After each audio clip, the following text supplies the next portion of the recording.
Entenda que se o governo errou, não é culpa do governo.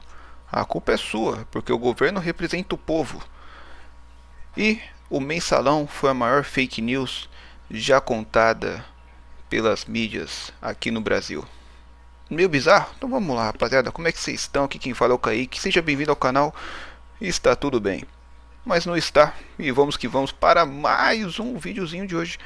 Eu quero reagir com vocês. Primeiro, um grande feito do governo. Gostaria de agradecer que eles entregaram uma faculdade ali na região de Quitaúna. Se não me engano é a Unifes. E pô, ele só não esperava que quem fosse fazer o discurso de agradecimento falasse que metade da universidade está faltando.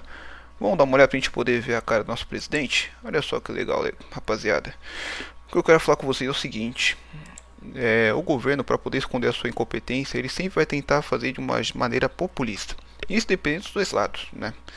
E a gente está aqui para poder não acreditar, para que a gente possa de fato querer o trabalho e o serviço feito, não é verdade? Então vamos aqui, ó. Lau. Depois de muita luta e 14 anos de espera, finalmente estamos presenciando a inauguração oficial de apenas metade de um novo campus da Unifesp em Quitaúna.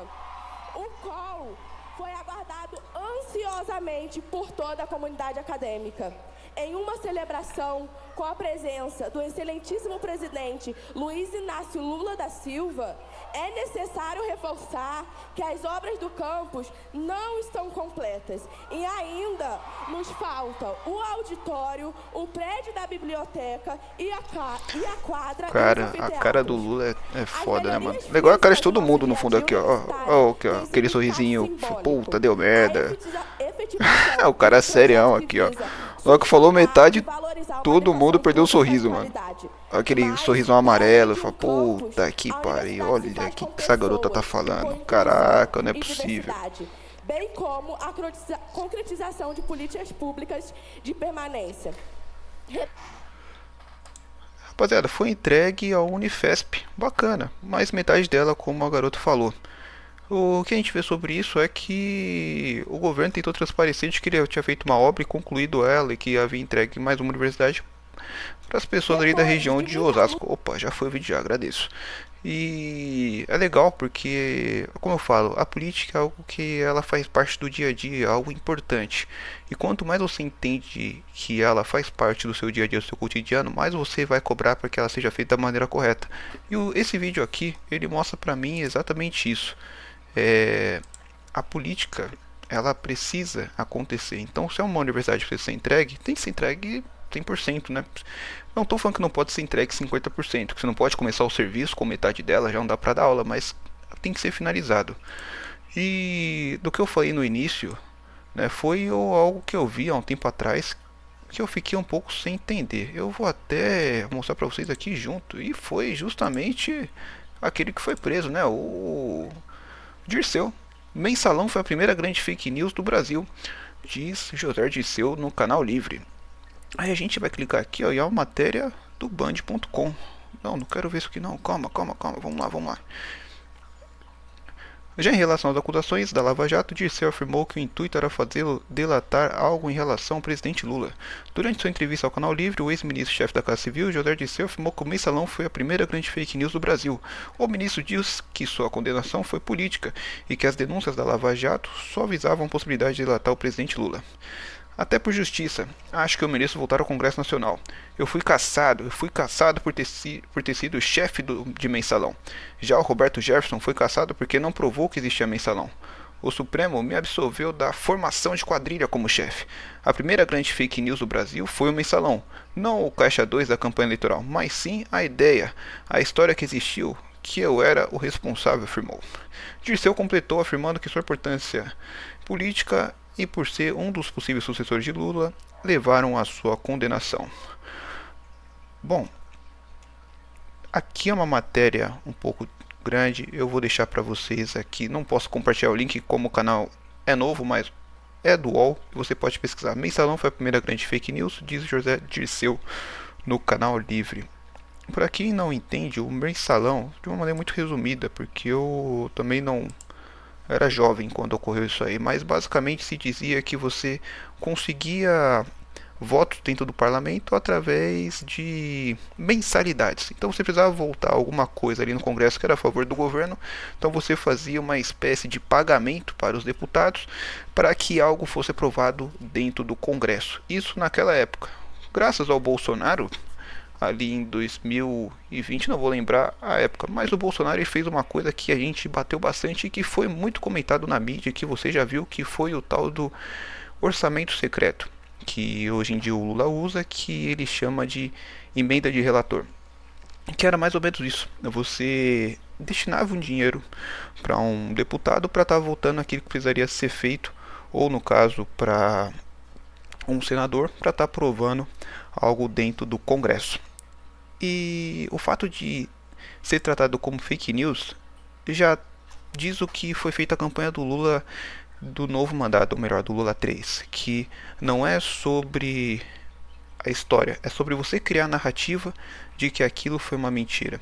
E eu vejo que esse é o objetivo da mídia, é trazer para você essa imagem de que tudo aquilo que foi feito do mensalão, petrolão, o desvio de ambulâncias, a máfia da merenda, do transporte público e todas as outras crises que o Brasil teve nos últimos anos foram todas fake news e que de fato as pessoas que foram acusadas não fizeram nada de errado. O que, na minha visão, é mais uma sabonetada para você tentar dizer de que você é inocente. É algo que a gente, como brasileiro, não entende como isso afeta a nós diretamente, porque como Brasília está muito distante da realidade do Brasil, então tudo que é feito de corrupção, desvio de verba, de emenda, de compra de voto, isso nos afeta no pagamento das contas. Isso vai te afetar no seu mercado, isso vai afetar você nas suas contas de água, luz e vai te afetar no seu dia a dia. Como uma outra matéria que eu vi que eu fiquei um pouco abismado, que é essa aqui que eu quero mostrar para vocês. Carrinho de família no supermercado está mais cheio com inflação e desemprego em baixa. Pesquisa da Kantar mostra que consumidores elevaram em 7,8% o número de itens que têm comprado. Bom, essa é a matéria da Folha de São Paulo, mas para você que faz compra no mercado mensalmente, isso de fato tem ocorrido, você tendo no mercado e visto que os preços estão mais baixos, de que as coisas estão mais acessíveis ou que elas estão mais caras? Não vou ficar querendo fazer juízo de valor nesse caso, só fico pensando de que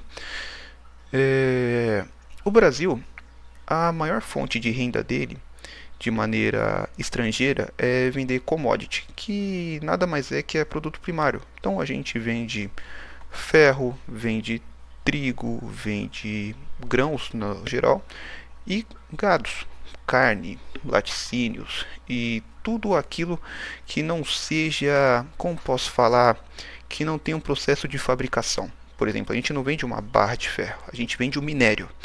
E isso é uma coisa que no Brasil prejudica muito o mercado interno, porque o Brasil ele não desenvolve a sua tecnologia. Por exemplo, pensa aí em uma marca de carro brasileira, ou pensa numa marca de tecnologia que venda um celular, que venda um computador.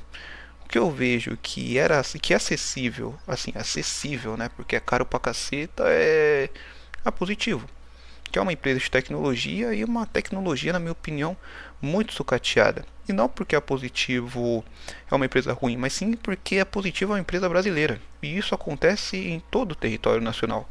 Todas as empresas brasileiras não são competitivas, não tem espaço no mercado externo e nem tem espaço no mercado interno, porque o imposto sobre a manutenção da permanência de uma empresa no Brasil é muito caro. Para falar a verdade, tudo no Brasil é muito caro, né? Tenta comprar um celular, tenta comprar um carro, tenta comprar uma casa ou até mesmo fazer a compra do mês. Né? Se você quiser entender como que isso te afeta no dia a dia, quando você fizer a compra do seu mês agora, no final da compra, na nota fiscal paulista, você consegue ver ali os impostos. Então você consegue ver o imposto federal, o imposto estadual e o imposto municipal, se tiver. E você entende que muitas das vezes, por exemplo, numa compra de R$ 500, podemos colocar assim, pelo menos uns R$ 100 você deixou de imposto nessa compra.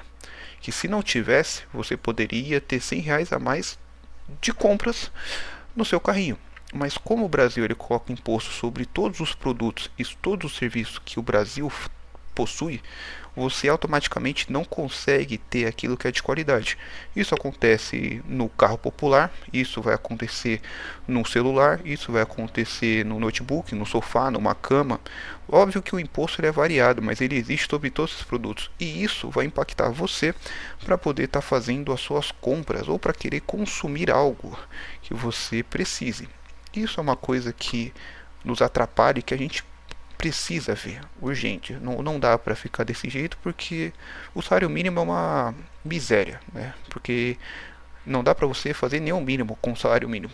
Então, você tem um salário baixo e você tem uma tributação alta, melhor, você ter produtos caros, automaticamente fazem dizer com que essa matéria ou ela é mal intencionada ou esse título ele é mal intencionado, que leva a entender de que as coisas estão indo bem, mas não estão.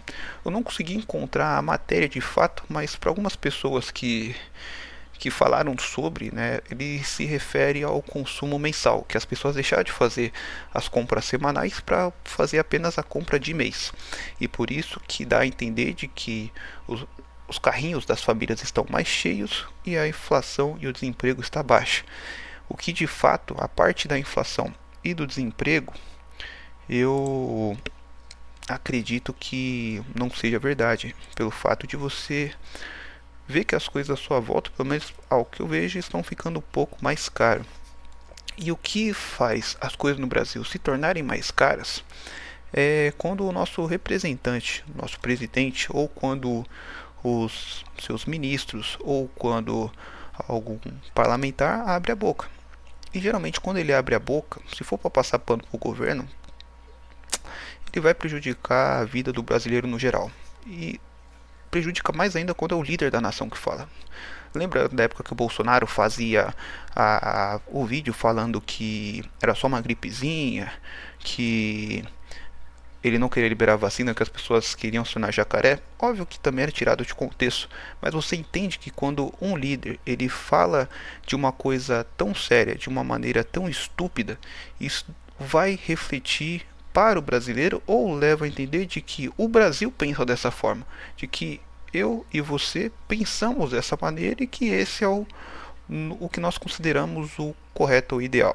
Por isso que escolher um líder, né, você escolher um representante, é algo que você não pode fazer por gostar, né? Tipo, pô, eu vou com a cara do Lula, eu vou com a cara do Bolsonaro, eu acho que ele me representa, ou o jeito dele meio chucro, ou o jeito dele meio humilde, ou o jeito meio burro de falar, ele faz com que tenha mais realidade com o que é o povo brasileiro.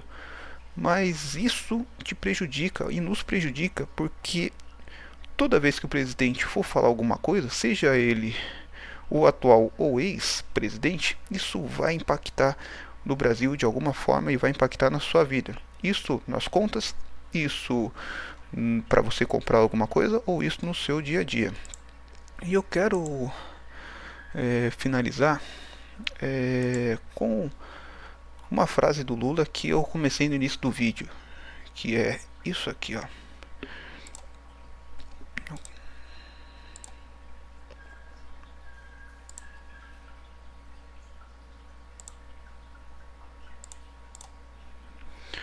Quando eu estiver fazendo uma coisa errada, ao invés de vocês falarem o Lula está errando, vocês têm que falar eu estou errando, porque o Lula é o povo na presidência, diz Lula. E aí o Danilo Gentili colocando aqui uma crítica válida.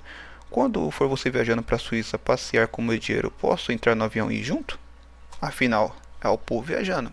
O que na minha opinião faz sentido, porque se você afirmar algo como foi afirmado nesse vídeo, você automaticamente está dando respaldo para que isso que o Danilo falou aconteça. Eu quero que vocês saibam que quando eu estiver fazendo uma coisa errada, ao invés de você falar o Lula está errando, você tem que falar eu estou errando. Eu estou errando porque o Lula é o nosso povo na presidência da República. Senão, não teria sentido eu ser presidente da República. Não teria nenhum sentido para quê? Para receber colar de pedra preciosa? Para quê? Para governar por de sempre? Então não tem sentido. Então eu quero dizer para vocês, companheiros, que Deus abençoe, que Deus dê a vocês muita força e que Diadema continue sendo uma cidade próspera. Eu quero... Isso aqui dá a entender o seguinte: ele falou que eu continuo governando para as mesmas pessoas. Se você for parar para pensar, eu acho que ele continua, porque os grandes empresários que o ajudaram na campanha ainda ele continua favorecendo de alguma maneira, ou perdoando dívidas bilionárias, ou dando licitações, ou pegando até novos parceiros, como no caso lá da importação de arroz, que foram 700 milhões, quase 750 milhões, que seriam licitados para uma empresa de queijo importar arroz de outro país, que tinha uma empresa, uma padaria, né? Que era uma única padaria e que o patrimônio inicial dela era de 80 mil e ela ganhou uma licitação para importar arroz de quase 750 milhões. Bom, é isso. Eu quero deixar para vocês a reflexão. Não esqueça de curtir e compartilhar e nos vemos no próximo vídeo. Um forte abraço.